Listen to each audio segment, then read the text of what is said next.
नमस्कार मित्रों, ज्ञान सरिता में आपका स्वागत है। मैं आकाश मिश्रा। मित्रों, आज 26 नवंबर है। 26 नवंबर एक ऐसी तारीख है जिसे हम भारतवासी कभी नहीं भूलेंगे। आज से 15 साल पहले 26 नवंबर 2008 को हमारी आर्थिक राजधानी मुंबई में एक ऐसा भीषण आतंकवादी हमला हुआ था जिसने न सिर्फ मुंबई की बल्कि पूरे भारत की आत्मा को हिला के रख दिया था। ये हमला इतना भीषण था कि ऐसा लग रहा था कि जैसे मुंबई में किसी दूसरे देश की सेना ने अटैक कर दिया हो। इस हमले में हमारे लगभग 166 निर्दोष लोग मारे गए और लगभग 300 से ज्यादा लोग घायल हो गए। मरने वालों में से 18 वीर सुरक्षा कर्मी भी थे। मित्रों, आज की इस वीडियो में हम मुंबई हमले की पूरी कहानी डिस्कस करेंगे कि किस तरीके से इस हमले को अंजाम दिया गया, कौन कौन लोग इस योजना को बनाने में शामिल थे, किस तरीके से आतंकवादी मुंबई में घुसने में सफल रहे। तो इन सभी पहलुओं पर आज विस्तार से बात करेंगे। तो चलिए शुरू करते हैं। मित्रों, इस हमले में पाकिस्तान का आतंकवादी संगठन लश्कर-ए-तैयबा, पाकिस्तान की आर्मी और पाकिस्तान की आईएसआई शामिल थी। जिन 10 लोगों ने इस पूरी योजना को अंजाम दिया उनमें पहला था हाफिज सईद, जो लश्कर-ए-तैयबा का चीफ था। दूसरा था लकी-उर-रहमान लखवी, जो उस समय लश्कर-ए-तैयबा का कमांडर इन चीफ था। तीसरा था मेजर इकबाल, जो आईएसआई के मेजर के पद में था। और एक था आर्मी का रिटायर्ड ऑफिसर, पाकिस्तान आर्मी का। तो ये 4 लोग मुख्य थे, बड़े थे। फिर 5वां नंबर था डेविड हेडली का। डेविड हेडली वो व्यक्ति था जिसने इस पूरे हमले को अंजाम देने में सबसे बड़ी भूमिका अदा की। फिर इसके अलावा साजिद मीर, तहब्बुर राणा जैसे और भी कई लोग थे। तो कुल मिलाकर 10 लोग थे, जिनमें से ये 5-6 हेड थे। इस हमले का सबसे बड़ा जो मास्टरमाइंड है वो डेविड हेडली है। डेविड हेडली पाकिस्तानी मूल का एक अमेरिकी नागरिक था। इसका पिता पाकिस्तान का था और इसकी माता अमेरिका की थी।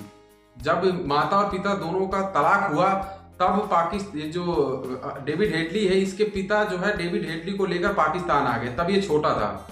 इसके बाद डेविड हेडली का एडमिशन पाकिस्तान के एक आर्मी कॉलेज में करा दिया जाता है। ये वहीं पर बड़ा होता है। जब ये बड़ा हो जाता है तब इसकी माँ वापस इसे अमेरिका ले जाती है। डेविड हेडली वहां जाकर ड्रग्स की तस्करी करने लगता है। फिर इसके बाद ये अमेरिकी एजेंट बनकर पाकिस्तान में आता है। जब वो पाकिस्तान में आता है तो यहाँ पर वो हाफिज सईद के भाषणों से प्रभावित हो जाता है और लश्कर-ए-तैयबा ज्वाइन कर लेता है।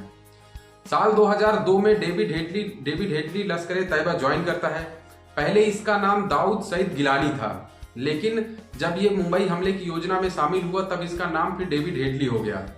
साल 2002 में ये लश्कर-ए-तैयबा में शामिल हुआ। ये पहले एक मुजाहिदीन बन के जम्मू कश्मीर में आके हमला करना चाहता था, लेकिन इसकी उम्र उस समय 44 साल हो गई थी। इसलिए लश्कर-ए-तैयबा को जो कमांडर इन चीफ था लकी-उर-रहमान लखवी, उसने इसे कहा कि तुम फिदाई नहीं बनोगे, बल्कि तुम्हें किसी और बड़े काम के लिए चुना जाएगा। और वो काम था मुंबई हमले की योजना बनाना। मुंबई हमले की योजना उस समय लकी-उर-रहमान लखवी और हाफिज सईद बना रहे थे। फिर डेविड हेडली को चुना गया। डेविड हेडली को यह काम दिया गया कि डेविड हेडली मुंबई जाएगा और मुंबई जाकर उन जगहों को चिन्हित करेगा जहां पर ये मुंबई में हमला किया जाना है, यानी आतंकवादी हमला किया जाना है। इसके बाद डेविड हेडली जो है अमेरिका जाता है। जब उसको पूरी योजना बता दी जाती है, उसको उसका काम बता दिया जाता है, तो फिर अमेरिका जाता है। अमेरिका में ही उसका एक दोस्त था तहब्बुर राणा, जे बचपन में उसके साथ आर्मी कॉलेज में पढ़ता था। तहब्बुर राणा ने उसको $25,000 की फंडिंग की मुंबई जाने के लिए। डेविड हेडली $25,000 लेकर मुंबई में आकर रहने लगा। यहाँ आकर उसने एक फर्जी ट्रेवल एजेंसी खोली। अपना नाम भी उसने बदल लिया। दाऊद सईद गिलानी की बजाय अब वो डेविड हेडली हो गया। पासपोर्ट में उसका नाम डेविड हेडली था। अमेरिकी पासपोर्ट था उसके पास, इसलिए वो आसानी से भारत की मुंबई में आकर रहने लगा।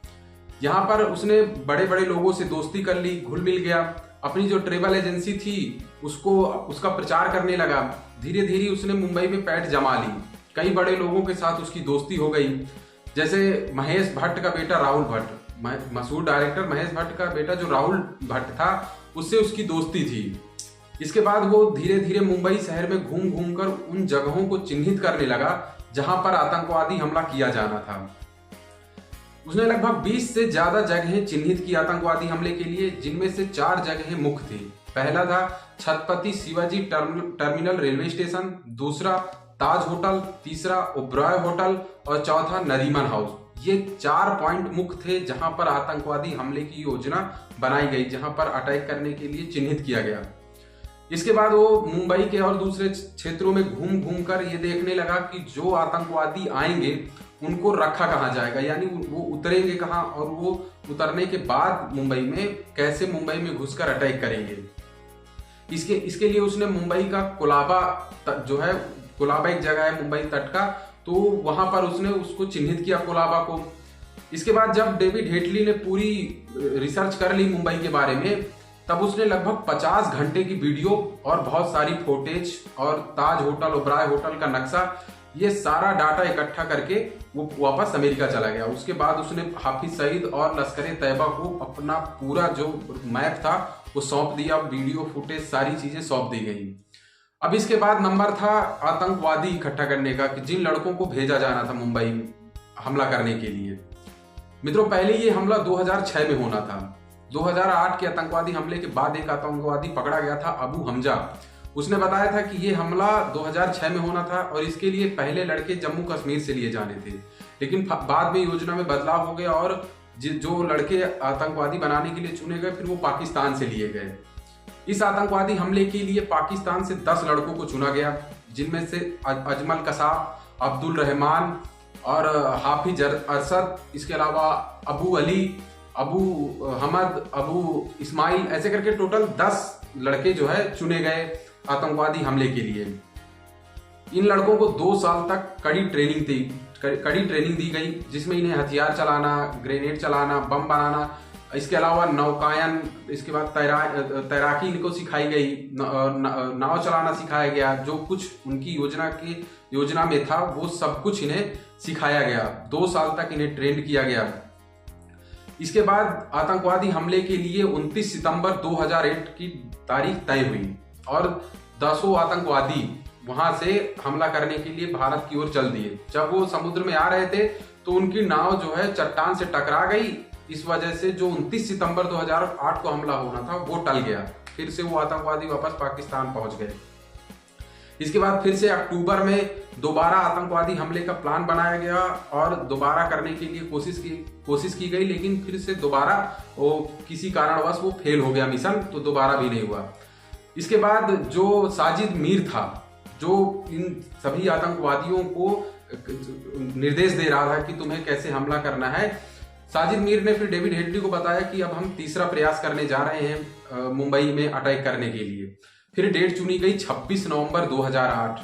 21 नवंबर को वहां से पाकिस्तान से 10 पाकिस्तानी आतंकवादी भारत में हमला करने के लिए नाव के जरिए चल देते हैं कराची से जब वो नाव में निकलते हैं तो जब भारत की जली सीमा में आते हैं तो यहाँ पर हमारे मछुआरों की एक नाव को वो पकड़ लेते हैं। उन 4 मछुआरों को वो मौत के घाट उतार देते हैं। इसके बाद वो नाव के जरिए रात को 8 बजे मुंबई के कोलाबा तट पर पहुंचते हैं। मित्रों, एक इसमें सबसे अजीब बात यह थी कि जो जितने आतंकवादी थे, ये 10 के 10 आतंकवादी हिंदू आइडेंटिटी के साथ थे। सभी के पास जो आईडी कार्ड था उसमें उनका हिंदू नाम था।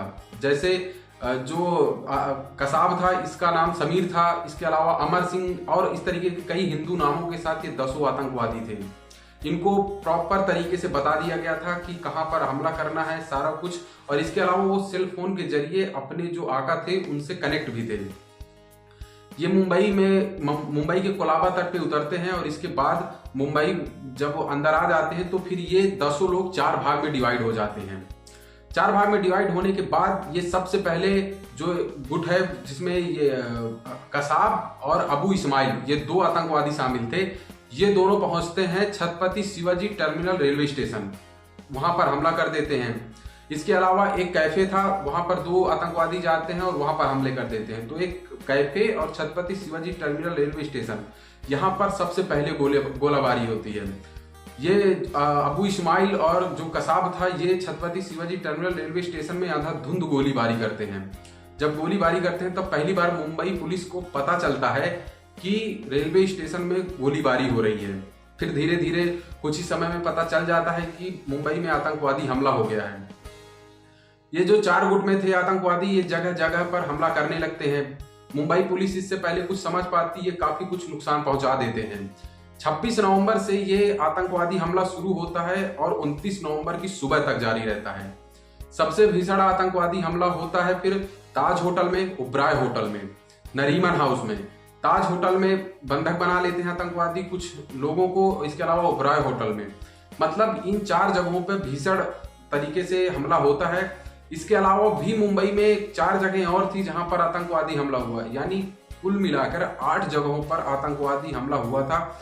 इसी वजह से ये हमला इतना भीषण हो गया था। इसके अलावा जो मीडिया कवरेज हो रही थी उसकी वजह से भी आतंकवादियों को सुरक्षा कर्मियों की गतिविधि का पता चल रहा था, इसलिए वो और ज्यादा अधिक डैमेज कर पाए। इसके बाद जब 29 नवंबर तक जो है हमारी जो पुलिस है, जो हमारे एनएसजी कमांडो हैं, हमारी जो एंटी टेरर फोर्स है, ये सारे मिलकर 29 नवंबर की सुबह तक सारे आतंकवादियों को मार गिराते हैं। जब तक ये आतंकवादी मारे जाते हैं तब तक काफी कुछ नुकसान हो चुका होता है। लगभग 166 लोगों की मौत हो जाती है और इसके अलावा लगभग 300 से ज्यादा लोग घायल हो जाते हैं। फिर कसाब जिंदा पकड़ा जाता है, मुंबई पुलिस पकड़ लेती है। जब कसाब जिंदा पकड़ लिया जाता है तभी फिर इस पूरी योजना का खुलासा होता है और जो पाकिस्तान में बैठे आका थे वो लगातार इनको निर्देश देते जा रहे थे सभी आतंकवादियों को। फिर कसाब के पकड़े जाने के बाद ही पता चलता है कि कौन कौन वहां से उनको निर्देश दे रहा था, कौन कौन लोग इस योजना में शामिल थे। फिर इसके बाद डेविड हेडली का नाम आता है। डेविड हेडली को फिर 2009 में अमेरिका की जो पुलिस है, खुफिया एजेंसी है, वो उसको पकड़ लेती है। 2009 के बाद से डेविड हेडली अब अमेरिका की जेल में है, 35 साल की उसकी सजा हो चुकी है। इसके अलावा कसाब को फांसी दे दी जाती है 2012 में। बाकी जो मुख्य अपराधी है हाफिज सईद या उससे जुड़े जो पाकिस्तानी आतंकवादी हैं जो अभी भी जीवित हैं, उनको सजा देना बहुत जरूरी है और एक समय वो भी आएगा कि जब हमारी जो सेना है वो उनको उनके अंजाम तक पहुंचाएगी। तो मित्रों, ये पूरी कहानी है मुंबई हमले की कि किस तरीके से इस हमले को अंजाम दिया गया, कितने लोग मारे गए, कौन कौन लोग इसमें शामिल थे। तो मित्रों, मुझे उम्मीद है कि ये जानकारी आपको पसंद आई होगी, अच्छी लगी होगी। अगर ये वीडियो आपको अच्छा लगा हो मित्रों तो इसे लाइक कीजिएगा और हमारे चैनल को सब्सक्राइब कीजिएगा। तो चलिए फिर मिलते हैं किसी नए वीडियो में नए टॉपिक के साथ। धन्यवाद।